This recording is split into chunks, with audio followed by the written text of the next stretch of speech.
1950 ပြည့်နှစ်ကိုရီးယားစစ်ပွဲရဲ့အေးဆက်လာတဲ့စောင်းညတညတူရကီစစ်တပ်ကတက်ကြကြီးဆူလမန်ဟာ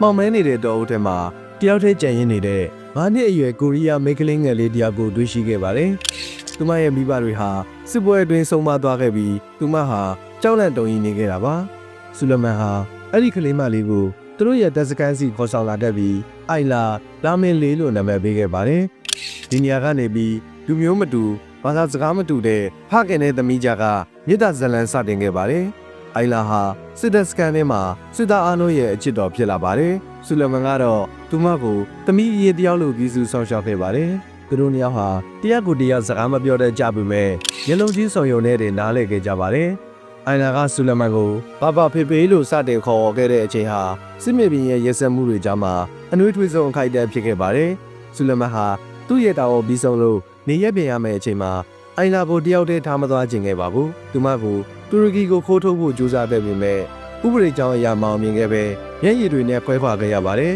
။ဆူလမန်ဟာတူရကီကိုပြန်ရောက်သွားခဲ့ပေမဲ့သူ့သမီးလေးအိုင်လာကိုတရက်မှမမေ့ခဲ့ပါဘူး။ဆယ်စုနှစ်ပေါင်းများစွာသူမကိုရှာဖွေဖို့ကြိုးစားခဲ့ပါတယ်။အိုင်လာကလည်းကိုရီးယားမှာကြီးပြင်းလာရင်သူမကိုကယ်တင်ခဲ့တဲ့တူရကီကအဖေကိုအမြဲတမ်းသတိရနေခဲ့တာပါ။နောက်ဆုံး2010ခုနှစ်မှာတော့သတင်းဌာနတွေရဲ့အကူအညီနဲ့သူတို့နှစ်ယောက်ပြန်လဲဆုံတွေ့ခွင့်ရခဲ့ပါတယ်။အသက်80ကျော်ရှိနေပြီဖြစ်တဲ့ဆူလမန်နဲ့အသက်60ကျော်အရွယ်အိုင်လာတို့ဟာစိုးမြို့ကပန်းညံလေးတစ်ခုမှာလူမြင်ကွင်းမှာတဲ့ဖက်လက်တကင်းကိုကြွေးခဲ့ကြပါတယ်။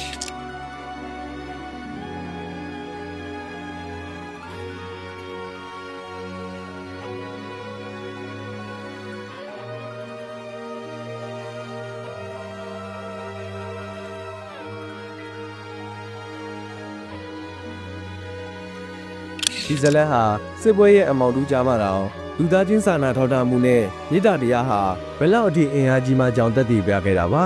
ဆူလမန်ဟာ2019ခုနှစ်မှာပွဲလွန်သွားခဲ့ပေမဲ့သူတို့နှစ်ယောက်ရဲ့ဇလန်ကတော့အိုင်လာဆိုတဲ့ရုပ်ရှင်အဖြစ်နဲ့ဒီနေ့အထိလူတွေရဲ့ရင်ထဲမှာရှင်းသန်နေဆဲဖြစ်ပါတယ်